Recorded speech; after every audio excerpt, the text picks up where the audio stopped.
Informativo aquí en Servimedia, un conversatorio de FIAPAS en esta acción de sensibilización y toma de conciencia que hemos puesto como título la competencia lingüística del alumnado con sordera para aprender a aprender en un contexto de educación inclusiva. Permítame que les dé solo 3 datos para situar un poco el conversatorio de hoy de FIAPAS, que hay que recordar que tiene la colaboración del Ministerio de Educación y Formación Profesional y también el apoyo de Fundación 11. Como digo, vamos a aportarles 3 datos que aparecerán ahora en su pantalla. En primer lugar, decirles que según la encuesta que hemos conocido recientemente publicada por el Instituto Nacional de Estadística sobre discapacidad, autonomía personal y situación de dependencia del año 2020, aunque se ha publicado ahora, son datos de hace 2 años, en España hay en torno a 1,230.000 personas con una discapacidad auditiva de distinto tipo y grado mayores de 6 años, a los que se suman 3.400 menores entre 2 y 5 años con una discapacidad auditiva. De este 1,2 millones largo de personas con discapacidad auditiva de distinto tipo y grado, más del 97%, repito, más del 97% utiliza la lengua oral para comunicarse. Según esta misma encuesta, solo 27.300 personas, es decir, el 2% de las personas utilizan la lengua de signos. Un segundo dato que quiero darles es vinculado con el sistema educativo español y que, según datos del propio Ministerio de Educación y Formación Profesional, hay 9.497 estudiantes con sordera cursando las etapas de entreeducación infantil, formación profesional de grado superior.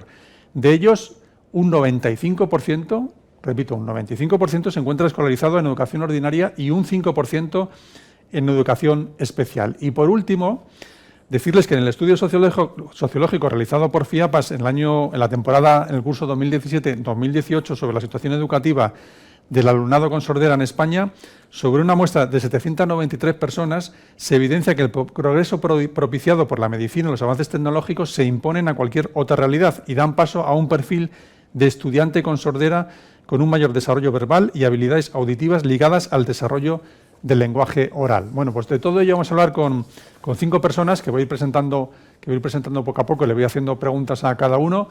Aquí a mi lado se encuentra José Luis Aedo Cuevas. Buenas tardes, José Luis. Buenas tardes.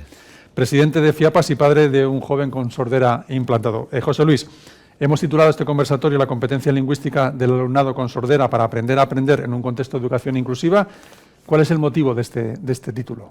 Bueno, primero agradecer a todas las personas que nos están siguiendo en streaming, pues su presencia y su compañía, y sobre todo a mis compañeros ponentes, a Purificación Jaquet del Ministerio de Educación, a Isabel Monfort, psicopedagoga del Colegio Tres Olivos, a Ignacio Moreno, catedrático de lengua española, y a mi compañero y amigo Raymond, compañero de fatigas en la Junta Directiva de FIAPAS en una época y padre de 2 jóvenes con sordera.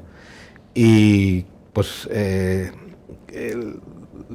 respecto a la pregunta, pues decirte que la competencia lingüística es la capacidad para conocer nuestro idioma y conociendo nuestro idioma acceder a la lectoescritura, que es la base principal del aprendizaje autónomo de cualquier persona. Sin la lectoescritura no somos capaces de aprender por nosotros mismos, siempre vamos a depender de lo que nos cuenten los demás. La modalidad escrita es una diferenciación de la modalidad hablada. Si es prácticamente imposible conocer la lengua escrita sin hablar un idioma. Y en el castellano, que la transcripción es idéntica, o sea que no hay diferencias entre la transcripción escrita y la transcripción hablada, se agrava ese problema. Y no estamos aquí para hablar de problemas metodológicos, es un tema que tenemos que dar por sentado, que las personas sordas tienen que conocer su lengua, que es la lengua de su entorno, la lengua de su país o de su comunidad autónoma. En España, que tenemos distintas comunidades autónomas con distintas lenguas, y tienen que conocerlas, y para conocerlas tienen que hablarlas. Además, tenemos que plantearlo ya como un derecho fundamental que está reconocido en nuestra Constitución, porque las personas sordas de España son ciudadanos españoles y la Constitución les reconoce ese derecho, y es de conocer la lengua española o las lenguas autonómicas allá donde existen, con lo cual Estamos hablando ya de derechos y las administraciones, las universidades, los profesores tienen que poner los medios para que las personas sordas accedan a la lengua que es común para todos nosotros. He mencionado un estudio sociológico. ¿Habéis identificado algún tipo de diferencia respecto a los datos hallados en vuestro estudio de FIAPAS que realizasteis con anterioridad? ¿Y qué tiene que ver con la lengua de la comunicación instaurada en los niños y los jóvenes con sordera como lengua habitual de comunicación o lengua de uso preferente? Pues hicimos un estudio en el 2004 que hemos repetido en el 2017, como tú has presentado, y los datos son significativos en tanto en cuanto se entrevistaron 793 personas con discapacidad auditiva, si eran menores a sus familias y si eran mayores de edad a las propias personas con discapacidad. Y el avance en la utilización de la lengua oral por parte de las personas sordas ha sido evidente en estos años.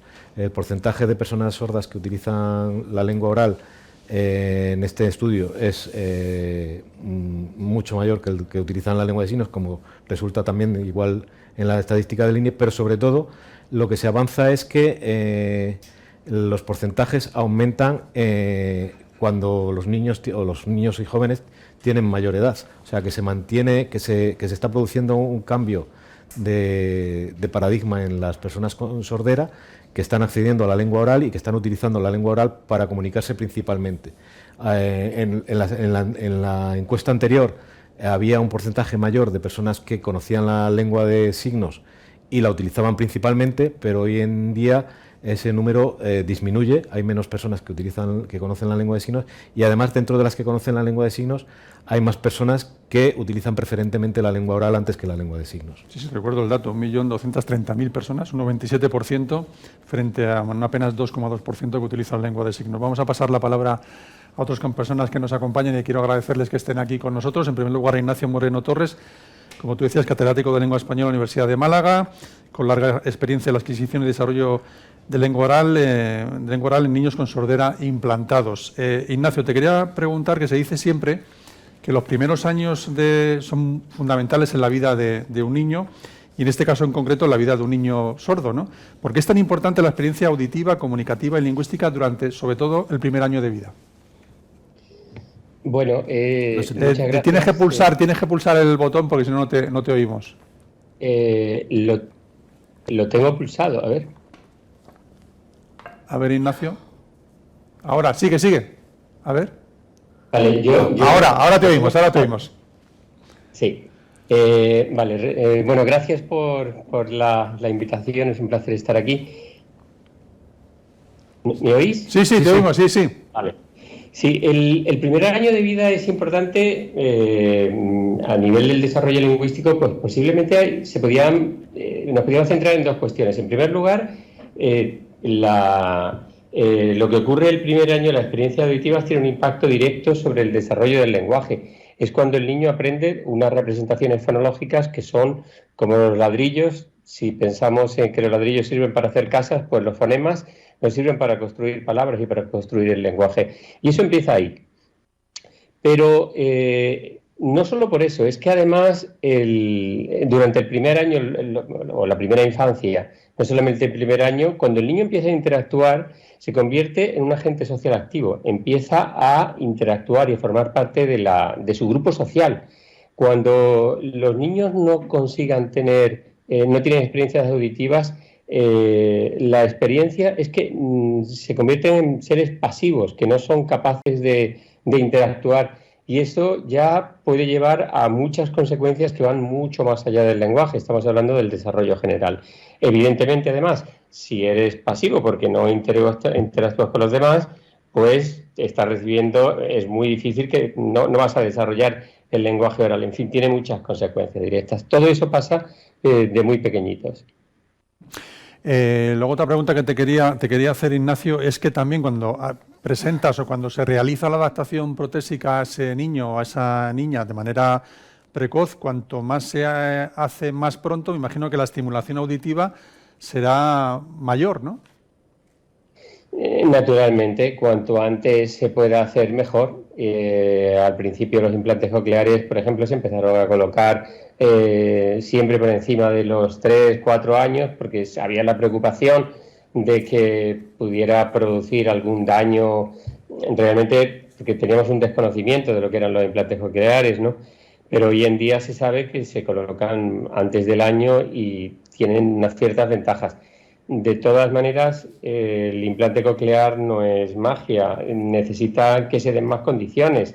Hace falta una familia, hace falta una logopedia por detrás, sin el cual el implante coclear, la tecnología no nos va a hacerlo todo como nada en la vida. Nuestro papel humano es fundamental y sigue estando ahí. Uh-huh. Bueno, vamos a presentar a otra persona que nos acompaña, la presenta también antes José Luis, su compañero en Cataluña, Raimon Jané, presidente de ACAPS Cataluña y padre de 2 hijos con sordera. Buenas tardes. Buenas tardes. Bueno, gracias por la presentación. Gracias, Ramón. Sigo incidiendo en la pregunta que hacía antes a Ignacio de cómo impacta en este caso a las familias esa detección precoz de la sordera y los avances de tecnología, y si consideras que estas variables dan lugar a una nueva generación de personas con discapacidad auditiva. Pues creemos que por experiencia de muchas familias, ¿no?, que tiene una incidencia total y absoluta. Podríamos hablar de una auténtica revolución. Es decir, hay un cambio total cuando se pone en marcha los programas de detección precoz y la tecnología con audífonos digitales, implantes cocleares, se ponen a disposición de las personas con sordera y en particular con los niños con sordera, niños y niñas. ¿Por qué? Porque por fin consiguen abandonar ese antiguo mundo de silencio donde el acceso a la comunicación y al mundo oral estaba prácticamente con una barrera infranqueable.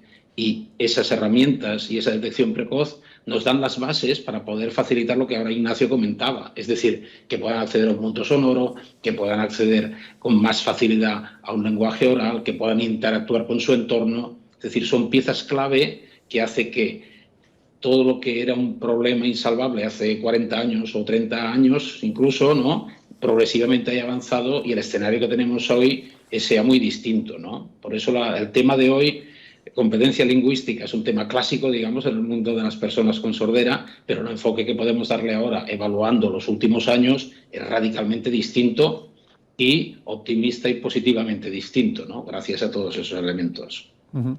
Bueno, pues seguimos presentando en este caso otra persona más, a Isabel Monfort. Hemos hablado con un presidente de FIAPAS, con un padre también en Cataluña, con un catedrático y ahora con una psicóloga terapeuta del Centro Entender y Hablar y miembro del equipo psicopedagógico del Colegio Tres Olivos de Madrid, que tiene una trayectoria extensa en el ámbito del alumnado con sordera. Perdón, voy a beber un poco de agua porque si no me voy a atragantar.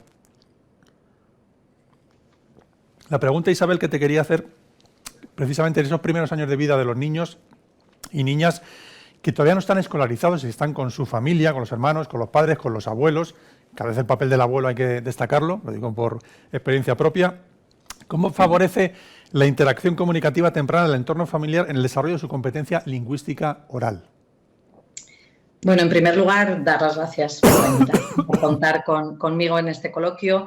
Y bueno, pues en ese sentido, claro, todos aprendemos la lengua en nuestro entorno. Es decir, que pensar que es verdad lo que hemos comentado, ¿no? Afortunadamente hay detección precoz, es verdad lo que han comentado tanto Raimon como Francisco, que el cambio ha sido espectacular, el hecho de tener adaptaciones protésicas precoces, implantes precoces, detección precoz, pero siguen siendo niños que en muchos casos, es decir, la realidad es que, por ejemplo, en la sordera profunda no van a tener una audición funcional hasta el año, ¿no?, o los 13 meses y en algunos casos un poco más tarde, porque basta que cojan un resfriado el día que les tocaba el implante para que lo retrasen, ¿no? Y entonces todo ese tiempo la familia tiene que aprender a estimular la comunicación y el lenguaje oral, incluso en casos donde no hay audición. Es decir, donde no hay audición funcional, porque es una sordera profunda, los audífonos, aunque sean de última generación, no dan un input suficiente y esos padres muchas veces se encuentran ya no solo que no saben comunicar, sino que incluso empiezan a hacer cosas que no hubieran hecho porque piensan que su hijo no va a responder y hay que volverles a dar el papel fundamental, porque un niño no aprende lenguaje con el logopeda, con nosotros no aprende lenguaje. Es decir, como mucho va a estar contigo 1 hora al día y el niño aprende lenguaje todo el día. Entonces, el programa familiar puesto en marcha desde que son bebés para aprender a situarse enfrente de un niño, para aprender a vocalizar, a estimular la fonología, incluso sin audición, compensando vías visuales, ¿no? Y además introduciendo, en nuestro caso, usamos bimodal, es decir, signos en esos primeros momentos que ayudan también a comprender la realidad y a no ser pasivos, como ha dicho Francisco, ¿no? Yo tengo que poder decir cosas antes del año, aunque no pueda hablar, ¿no? Y eso va construyendo al mismo tiempo la audición, la lectura labial, la comunicación no verbal. Eso hay que enseñar a los padres y son ellos los que de verdad después crean una diferencia en la evolución de los niños. La diferencia muy grande es en la calidad de la estimulación familiar y nuestro papel ahí es fundamental para incorporarlos en esas edades. Muy bien, ya presentado a la quinta persona que nos falta por parte del Ministerio. Purificación Jaquet, buenas tardes. Purificación. Tardes. Subdirectora General de Cooperación Territorial e Innovación Educativa, como decía, del Ministerio de Educación y Formación Profesional, además de licenciada en Matemáticas y profesora de Educación Secundaria. Hemos presentado al principio las cifras del alumnado con sordera y decíamos que había un 95% escolarizado en centros ordinarios. ¿Esto qué significa? Bien, bueno, en primer lugar, gracias por la invitación a este conversatorio. Las estadísticas lo que sí plantean, y así es, que hay un 95,2. En el año 2015-2016 estaba todavía en el 94,1 y poco a poco ha ido aumentando hasta superar el 95%. Y este dato es muy positivo. Significa que la práctica totalidad del alumnado con discapacidad auditiva, con los apoyos que proporcione un centro ordinario, seguirá su escolaridad de acuerdo a los principios de normalización e inclusión que recoge nuestra ley de educación. Y solo un número muy pequeño de alumnado, 456 en todo el país, requiere unos apoyos tan intensos que es necesario que estén en un centro de educación especial. Nosotros ese dato lo consideramos muy positivo porque pensamos que es importante que esos niños y niñas, que todos los niños y niñas estén con sus pares de forma normal, que se relacionen con todos ellos, y pensamos que eso es lo fundamental para su desarrollo. En esta línea, Purificación también, pensar que hay que destinar fondos, ayudas, recursos para que esa educación inclusiva sea real. Pues sí, desde luego el Ministerio de Educación, bueno, el Estado español tiene sus competencias, unos tienen las competencias de la normativa y luego la gestión de los centros y, por tanto, la aportación de los recursos lo tienen las administraciones educativas de las comunidades autónomas, ¿no? Entonces, en ese sentido, es cierto, son las administraciones de las comunidades autónomas las que fundamentalmente las que tienen que aportar esos recursos. No obstante, el Ministerio de Educación también aporta de forma no obligatoria, pero sí lo está haciendo, aporta financiación para programas, les llamamos programas de cooperación territorial, y se distribuyen entre todas las comunidades autónomas para ayudar a mantener esos recursos o ampliar esos recursos educativos.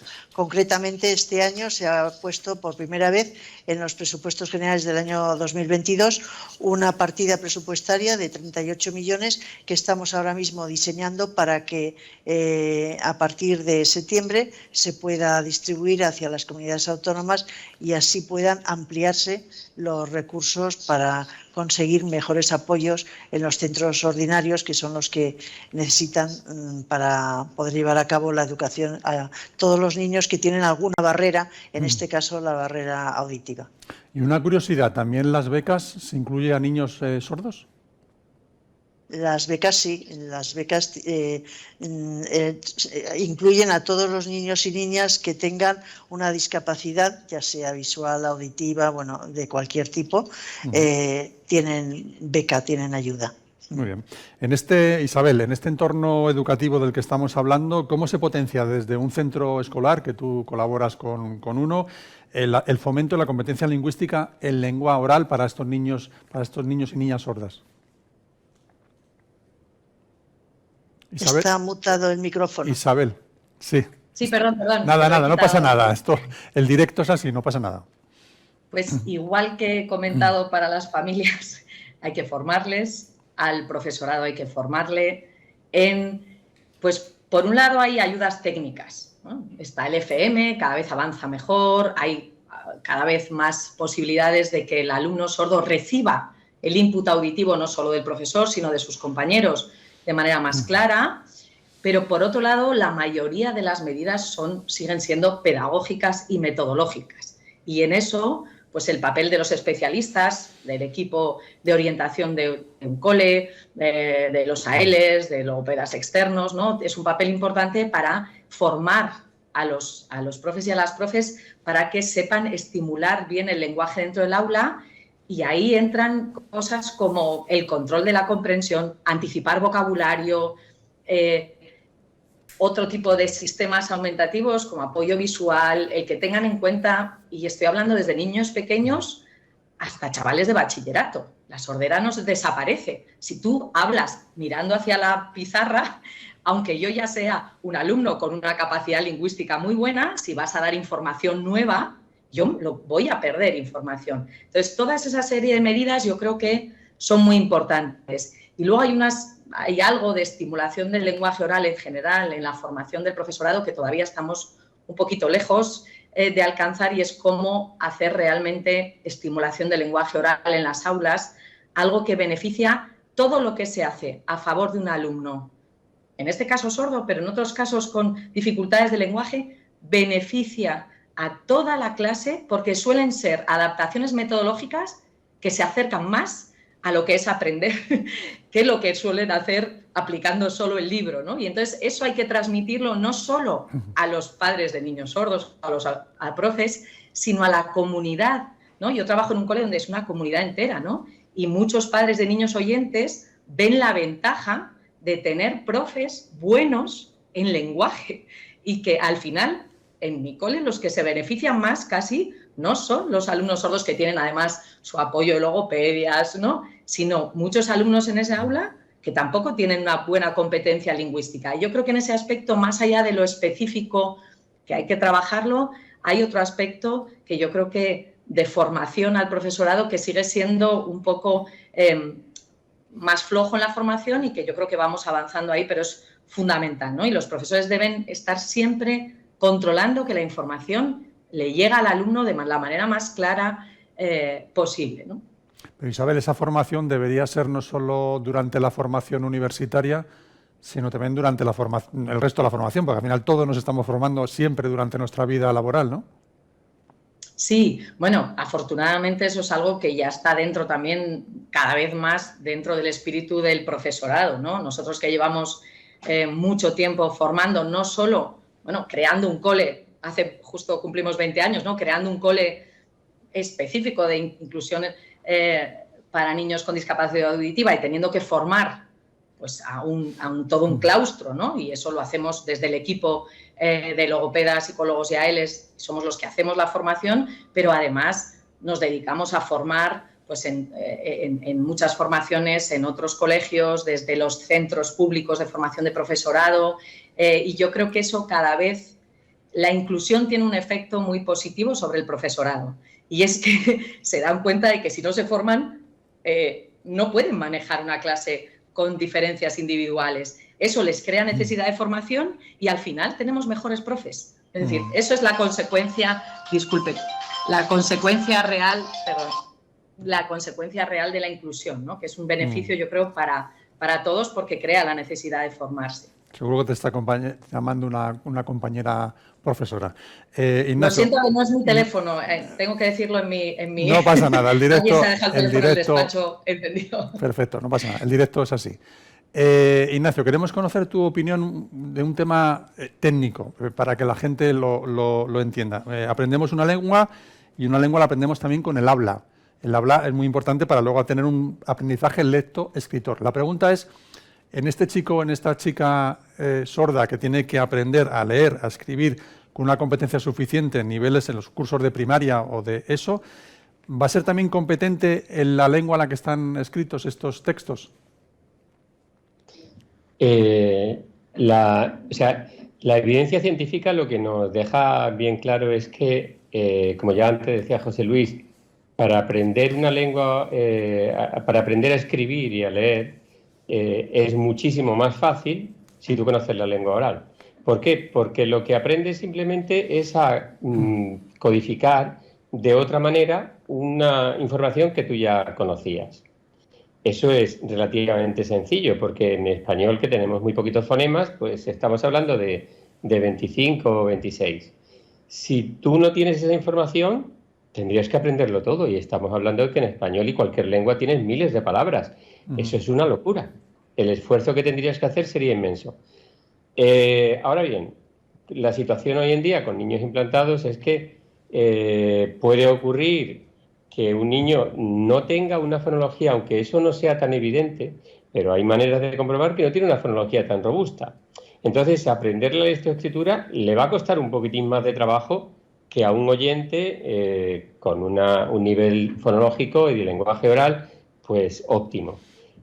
Cuanto mejor sea el nivel oral del niño, pues menos trabajo le cuesta la lectoescritura. Pero además hay otra cosa. La lectoescritura refuerza la oralidad y la fonología. Entonces, y eso se nota sobre todo con los años. Entonces, claro, cuidado, porque si un niño que tiene una lengua oral, digamos, pobre, no le empujamos, no le ayudamos al principio para que adquiera unas destrezas lectoescritoras suficientes, le estamos haciendo un daño a largo plazo. Entonces, lo que ocurre en estos primeros años es fundamental. Muy bien, vuelvo contigo, Isabel. Estamos hablando de ese proceso de aprendizaje, enseñanza-aprendizaje de lectoescritura, como comentábamos antes con Ignacio, pero la situación es cómo puede situarse en igualdad de condiciones este chico o esta chica sorda con el resto de la clase. Pues yo quería retomar un poco lo que ha dicho Ignacio, que me parece muy interesante, que es el uso de la lectura como sistema aumentativo, ¿no? Es decir, que en la lectura hablamos un poco de dos, para simplificarlo, ¿no? Pero un modelo simple de lectura habla de lo que es descifrar, ¿no? Aprender a descifrar, que es verdad que depende de la fonología, pero que muchos de nuestros alumnos sordos no tienen tantas dificultades para aprender a descifrar, ¿no? Lo que es aprender los fonemas, y eso de hecho nosotros lo hacemos antes que sus compañeros oyentes, porque refuerza la fonología. Es otra entrada más clara que la oral, ¿no? Pero hay otra parte después, cuando hablamos de comprensión lectora y velocidad lectora, que depende mucho de tu nivel de lenguaje oral. Y como ha comentado Ignacio, cuanto mejor lenguaje oral tengamos, mejor va a ser la comprensión lectora y el acceso a la lectoescritura. Así que la comprensión lectora y el trabajo lectoescritura empieza al nacer. Es decir, cuando hacemos programas familiares, estamos trabajando lectoescritura. Cuando estamos haciendo conciencia fonológica, usando gestos de apoyo, palabra complementada, cuando son muy pequeños, estamos trabajando lectoescritura. La lectoescritura no depende solo del lenguaje oral, también del nivel cultural. Y ahí a los padres, nosotros a los padres de niños sordos siempre les insistimos.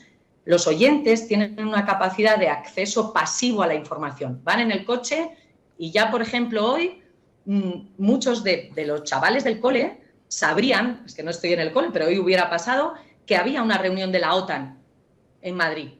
Pues mis chavales, alumnos sordos, muchos, a lo mejor no se han enterado porque la radio no la escuchan. Entonces, papá y mamá se lo tienen que contar.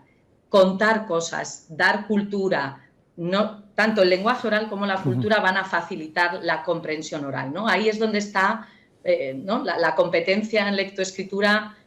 Empieza con el lenguaje oral, con la ampliación de vocabulario, con la gramática, y muchas veces queremos trabajarlo tarde, ¿no? Ah, no, tiene 8 años y tiene mala comprensión lectora. No, tiene mal lenguaje oral.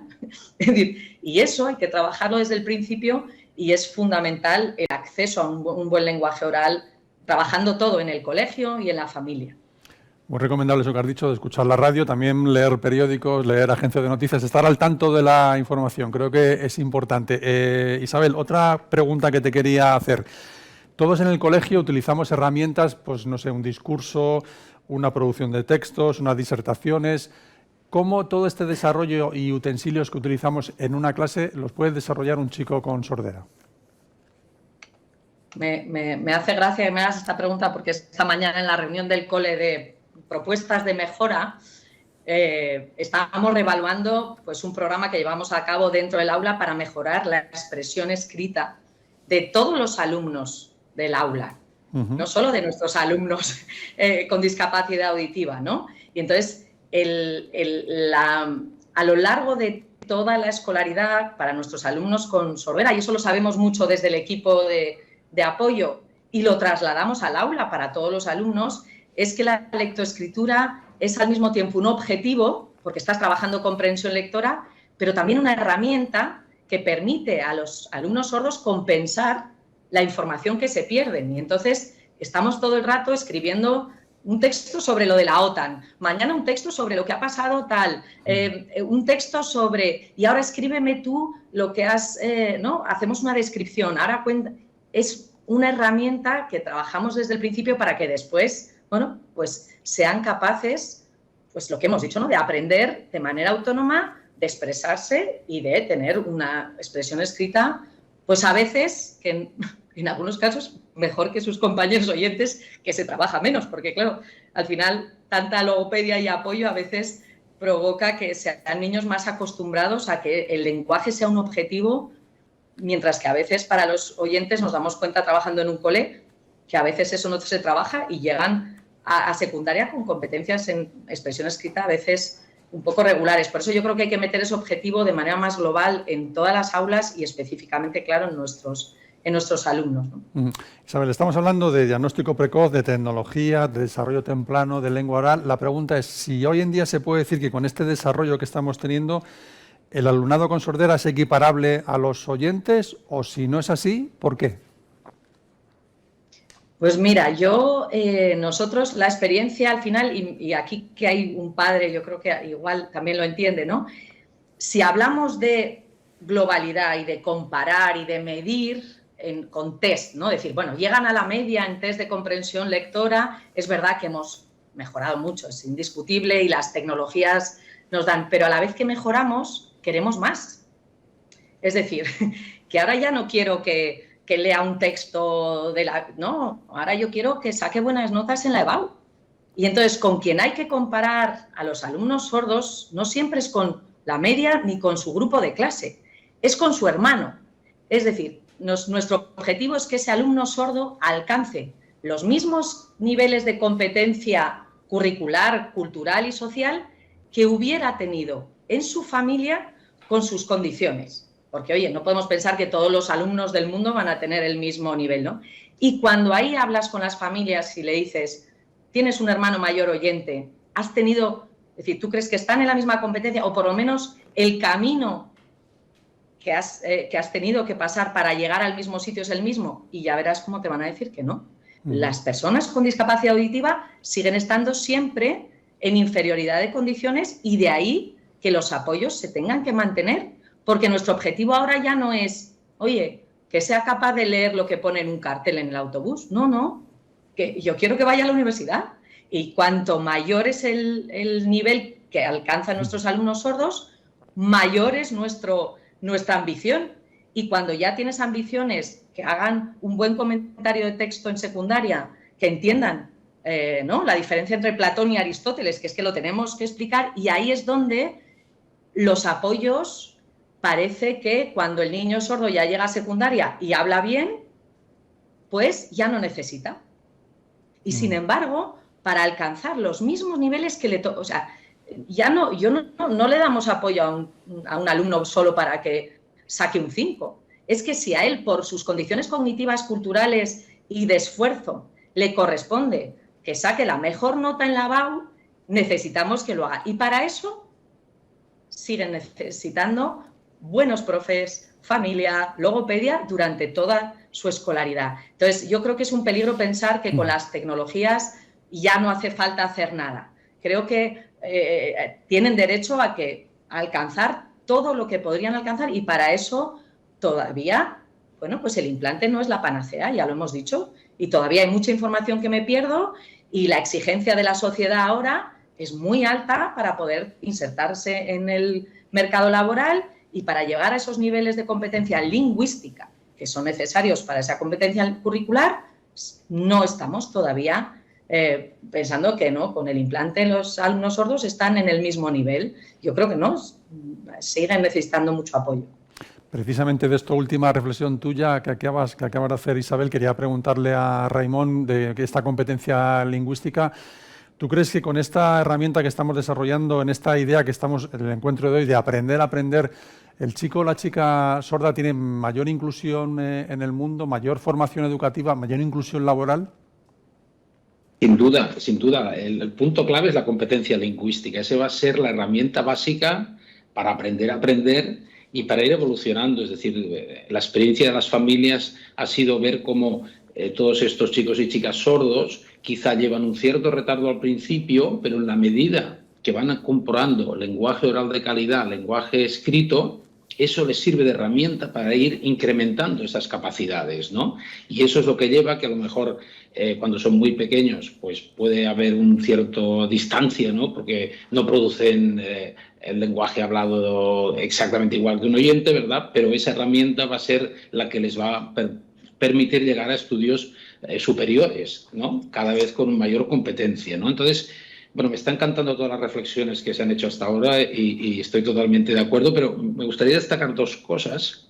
Una, cuando son muy pequeños, yo creo que las familias con hijos sordos tienen que actuar como actúan las familias con hijos oyentes. Es decir, nadie se ha planteado de que va a dejar de hablar a un bebé o en los primeros años de edad porque habla muy poco y muy mal, le dejas de hablar. La familia habla naturalmente y espontáneamente e intenta ayudarle a construir ese lenguaje, ¿no? Hoy se habla mucho de aprendizaje incidental, ¿verdad? Bueno, yo creo que aprovechar las cosas cotidianas en familia y también en la escuela es vital, ¿no? Entonces, ese acompañamiento, esa recreación de momentos en los que se pueda compartir lenguaje, compartir ideas, desarrollo cognitivo son fundamentales, ¿no?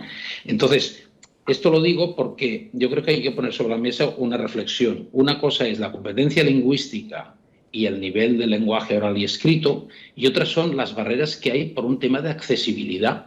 Eso hay que ponerlo encima de la mesa, porque puede ser que un alumno en el ámbito escolar ya tenga bastante buen nivel de lenguaje oral y escrito, pero si no ponemos medidas tecnológicas, educativas, de buen profesor, profesora que se ha dicho, puede ser que en muchas situaciones quede aislado y, por lo tanto, no avanzará de la misma medida porque no tendrá esas medidas. Entonces, es crucial que esta discapacidad, que es muy invisible, la tengamos presente, que hay que combinar esa formación en competencias lingüísticas y garantizar la accesibilidad en todo momento, ¿no? Yo creo que es una reflexión que el sistema educativo ha de contemplar, que ha de ser reflexión de los claustros de profesorado en las escuelas e institutos y que es la que va a permitir ese avance, ¿no? Pero yendo a la pregunta, ¿no? ¿Creemos que es decisiva esa formación? Sin duda, y es la herramienta clave que ha permitido en los últimos años ver ese avance exponencial, ¿no? De la competencia.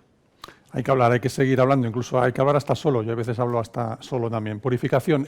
Hace muy poquito hemos conocido la nueva regulación de las enseñanzas de los currículums y precisamente en esta competencia lingüística de la que estamos hablando se contempla en el alumnado, sobre todo en las primeras etapas de infantil y primaria. Sí, respecto al currículo, que hay ahora unos nuevos reales decretos, que por otro lado el Ministerio saca esos reales decretos de enseñanzas mínimas y luego son las comunidades autónomas las que complementan el currículo. En todos los reales decretos, concretamente en educación infantil, se establece que la oralidad tiene un papel destacado en esta etapa, no solo por ser el principal instrumento de la comunicación, la expresión y la regulación de la conducta, sino también porque es el vehículo principal que permite a los niños y niñas disfrutar de un primer acercamiento a la cultura literaria, que enriquezca su bagaje sociocultural y lingüístico respecto a la diversidad. Señala que la oralidad, lo digo textualmente, es el instrumento por excelencia para la comunicación, la expresión de vivencias, sentimientos, ideas y emociones, así como el aprendizaje y la regulación de la conducta. Por tanto, la oralidad es importantísimo y así lo definen en el Real Decreto de Infantil y también en el de primaria, por supuesto. En el de educación primaria, la competencia en comunicación lingüística supone interactuar de forma oral, escrita, asignada o multimodal, de manera coherente y adecuada en diferentes ámbitos y contextos y con diferentes propósitos comunicativos.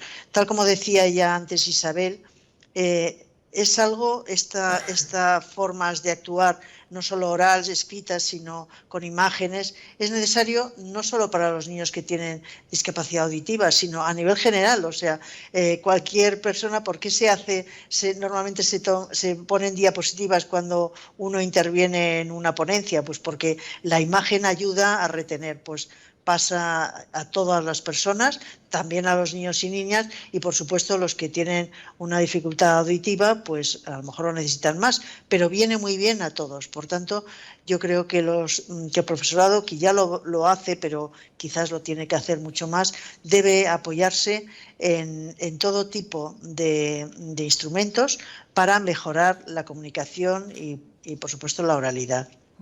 Y purificación, ¿qué se puede hacer cuando hay un desfase entre esos objetivos que estamos hablando de desarrollo de competencia lingüística y el acceso a la lectoescritura, cuando hay un desfase del entorno educativo, el profesorado?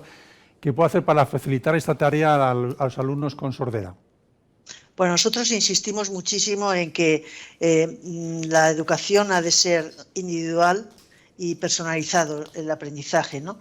Los niños y niñas tienen que tener un apoyo personalizado y, por tanto, debe haber medidas organizativas, metodológicas y curriculares que ayuden a guiar los principios le llamamos el principios de diseño universal para el aprendizaje, el DUA.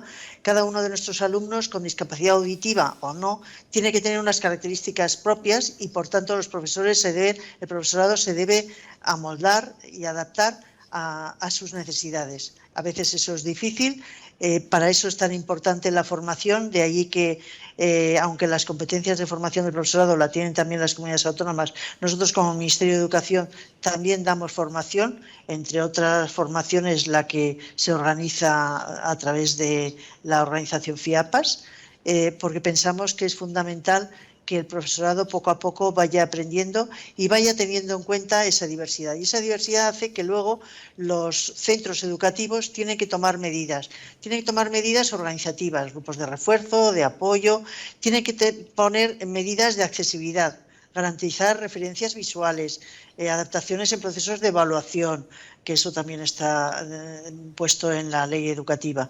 Deben intentar trabajar el entorno, por ejemplo, aulas sin ruido, mesas y sillas acondicionadas, ubicación del alumnado donde lo necesite, garantizar una adecuada iluminación. Es decir, hay que buscar todo tipo de medidas que ayuden a los niños y niñas a mejorar su aprendizaje. Y, por supuesto, ya lo he dicho antes, la formación del profesorado. Isabel ha insistido muchísimo, creo que es muy necesario y que siempre vamos a pedir más y, por tanto, el profesorado tiene que mejorar su formación también. Ignacio, te quería hacer otra pregunta. Hay estudios que analizan antes y después de hacer el implante y la pregunta que te quería hacer es ¿qué factores determinantes pueden determinar el desarrollo de ese chico de la competencia lingüística en la lengua oral de su entorno? Bueno, sobre los implantes cocleares hay evidencia de que hay muchos factores que determinan el resultado final. Algunos de ellos dependen de que la sordera profunda en algunos casos puede conllevar algún otro tipo de dificultad cognitiva que el implante no puede corregir. Pero obviando ese tipo de circunstancias, luego parece que lo más importante es la implicación familiar. Hay muchos estudios, hay uno muy curioso que a mí me gusta mucho que demostraba que había una correlación muy, muy marcada entre el grado de desarrollo alcanzado por un niño post-implante y el número de palabras que escribían los padres cuando le pedías un informe donde explicaban qué hacían con los niños. Los padres que están muy implicados te pueden contar su vida de milagros. Ellos se pasan la vida con ellos, además los padres muy implicados, los que están aquí seguro que me podrían dar mucho más detalles que yo, pues es que realmente a veces es su vida, dedican muchísimo tiempo, muchísimo esfuerzo. Cuando una familia no se implica, el problema es que los padres tienen que compensar lo que el implante no les da. O sea, hay que tener claro, y hay mucha evidencia técnica, hay mucha evidencia que el implante es maravilloso, pero el implante no te hace normoyente. Y entonces hay un elemento que es fundamental. Cuando estás oyendo a través de un implante coclear, tú estás dedicando una parte de tu esfuerzo cognitivo a descodificar el lenguaje. En una situación ideal, un profesor que está justo delante tuyo, no hay absolutamente ningún ruido, el lenguaje es muy simple, Pues eso no es muy complicado, pero en la vida real no es así. Y no digamos ya cuando interactúan entre adolescentes, cuando llega la adolescencia. ¿Qué es lo que ocurre? Pues que tienen que hacer un esfuerzo enorme, tienen muchas más dificultades. Cuando hay una familia que está encima, está tomando medidas, está presionando al colegio, bueno, además si se cuenta con... me ha encantado cómo lo ha descrito Isabel, el papel de los logopedas. Esos logopedas son maravillosos y no siempre los hay, pero los logopedas le instruyen a los padres, le hacen comprender el problema que tienen, les ayudan, son un soporte de ellos. También les instruyen y ayudan a los profesores que tienen interés y que actúan. Todos esos factores al final hacen que el niño va para adelante y que alcanza lo que comentaba antes Isabel. Lo ideal es que llegue al mismo lugar que su hermano. Pero siempre van a necesitar ayuda, porque el implante no te hace oyente. Raimon, te quería hacer una pregunta para ir avanzando en este conversatorio. Hemos hablado de la educación y quería dar un paso más. ¿Es posible que con este sistema que estamos implantando ahora, este chico o esta chica pueda llegar a la universidad? ¿Tú lo has apreciado en los últimos años? Bueno, yo creo que es una realidad ya el cambio que ha habido. No estamos hablando de 2022, es decir, hay que ir para atrás bien en los últimos 15, 20 años. Ha habido un cambio progresivo importantísimo. Yo puedo explicar un poco las cifras que conozco. En mi comunidad, en Cataluña, pues prácticamente hay una matrícula anual de estudiantes sordos en la universidad alrededor de 100, lo cual es profundamente desconocido por la invisibilidad que tienen este tipo de alumnos. Es decir, van creciendo, como bien se ha dicho aquí, tienen soporte en primaria, en secundaria, luego parece que todo ya ha desaparecido, llevan su vida y, curiosamente, una parte importante ya con todos estos medios, con esta experiencia de escuela inclusiva, cuando se dan esas circunstancias, efectivamente, que no hay otros problemas y estamos en una familia que da cierto soporte y que, por lo tanto, pues el ejemplo del hermano es bueno, ¿no? No toda la educación, no todo el mundo saca las mejores notas, ni todo el mundo llega a la universidad. Lo que hay que pretender es que estén en igualdad de oportunidades, ¿no? Entonces, esto se ha empezado a dar y esa cifra, cuando la explicamos, incluso los del Departamento de Educación que atienden a primera y secundaria quedan un poco sorprendidos, pero esa es la realidad, ¿no? Afortunadamente, en el mundo de las universidades, a partir de las leyes de igualdad de oportunidades y tal, cambió el paradigma, se incluyó en las leyes de universidad la atención específica de discapacidad y hay servicios que intentan pues poner medidas de accesibilidad, poner otro tipo de cosas. ¿Cuál es la experiencia que conocemos directamente? Pues no es un caso 2, 3, es decir, hace poco en nuestra entidad celebramos el 25 aniversario de jornadas de formación en modalidad oral y se dio un premio a 25 jóvenes que habían crecido con esta trayectoria de la entidad, ¿no? Pues más de la mitad actualmente son titulados universitarios y hay ingenieros industriales superiores, arquitectos, biólogos, médicos, químicos y que están trabajando en su profesión, lo cual, bueno, es un ejemplo, ¿no? No quiero decir que ese sea el objetivo general, ni mucho menos, pero quiero decir que está dando sus frutos y que eso ha sido posible cuando además ha habido esas medidas de accesibilidad. Yo en lo de accesibilidad quiero insistir mucho, porque es verdad que cuando parece que un alumno llega al final de la secundaria, está en bachillerato y ya habla, parece que está todo hecho, y hay que preservar que se den las medidas de accesibilidad, poniendo medidas que sirven para todo. Es decir, hoy mismo estamos hablando todos y, por favor, nos han dicho el micrófono muteado. Hablaremos de uno en uno. Solo salimos uno en la pantalla. Eso, para las personas sordas, es excelente.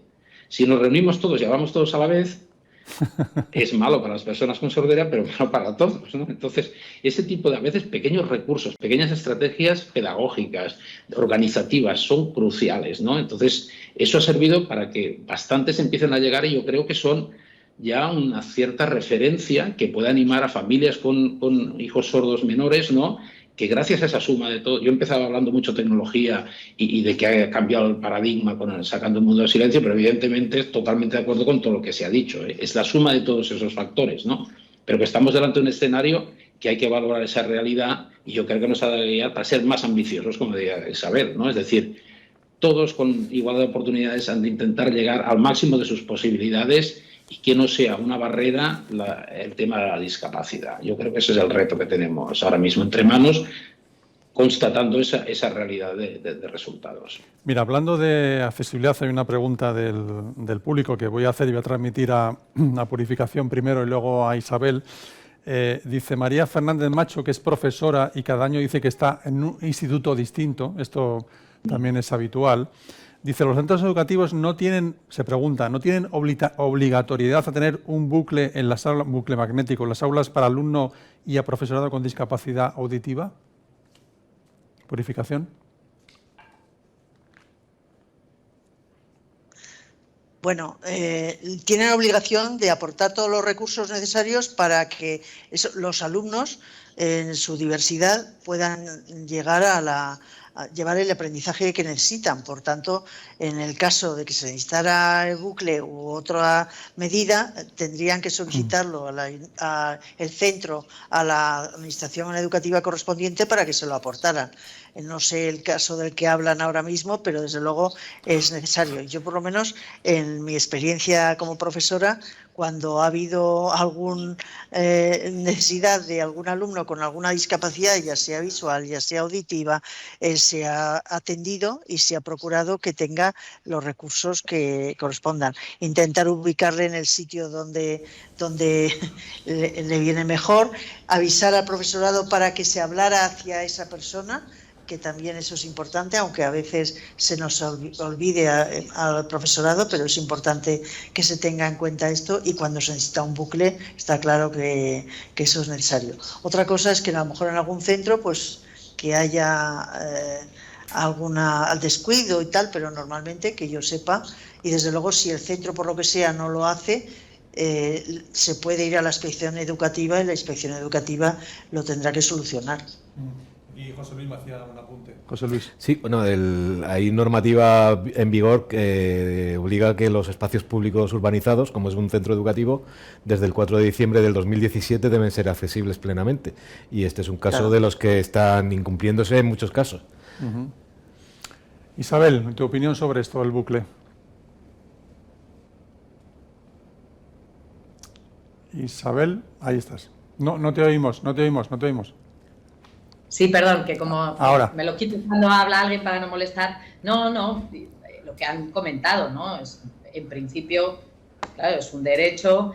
Lo que pasa es que siempre pasa lo mismo con los derechos, que como dependan de que los pida la familia, pues siempre va a depender de que sea una familia con los recursos, y no me refiero a recursos económicos, recursos de iniciativa culturales para conseguirlo, ¿no? Y en ese caso lo que seguimos viendo son familias que, por lo que sea, no conocen sus derechos, no conocen siguen estando a veces, pues, ¿no?, aguantando o en situaciones en las que, bueno, pues para exigir esos derechos a veces hay que moverse, hay que ir a inspección, ¿no? Y el tiempo pasa y al final es verdad que hay alumnos que si no tienen detrás, pues todos lo sabemos, ¿no? Es decir, al final protestar y pedir cosas, alguien te tiene que ayudar, ¿no? Eso es lo único que es verdad que a veces, bueno, pues uno se encuentra con casos que no deberían existir y uno dice, no, pero si lo podías haber pedido. Bueno, pues a veces, claro, como tiene que estar en mano del propio usuario, a veces son chavales y no siempre lo consiguen, ¿no? Pero bueno, la demás contestación es así, es decir, hay un derecho a la accesibilidad que debería ser respetado, claro.